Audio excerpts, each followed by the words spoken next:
Hey everyone, in this tutorial I'll show you how to create a smooth bouncy text animation in After Effects without using any expression. This method is super simple, so let's jump right in. First, create a new composition, set a resolution to 1920 and 1080, frame size to 30 fps and hit OK. Now grab the type tool and type in your text. Let's go with bouncy text. I'm using darker glossy, but feel free to use any font you like. Next, select the text layer, press S to bring up the scale properties and adjust the size if needed. Then align the text in the center of the composition.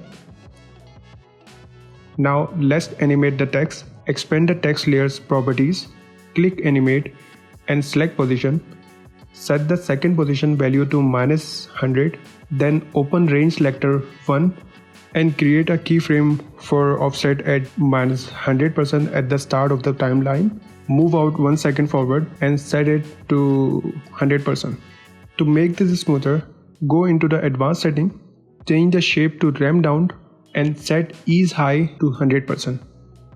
To enhance the bounce effect, duplicate animator 1 by pressing Ctrl D, then open animator 2 and set the second position value to 50.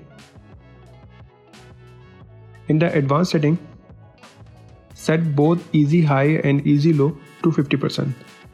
Now duplicate animator 2 again by pressing Ctrl D, open animator 3, set its position value to -10. Select all layers, press U on the keyboard to see all keyframes. To create natural bounce effect, shift each set of keyframe forward by 5 frames. This will give a smooth motion. To make it even better, let's add the opacity animation. Expand the text properties, click animate and select opacity. Set it to 0% and then create a keyframe. Move half a second forward or maybe 1 second and set it to 100%. This will add a nice fade in effect. And that's it. You have just created a bouncy text animation in After Effects without using any expression. If you found this tutorial helpful, don't forget to like and subscribe. Thanks for watching. I'll see you in the next one.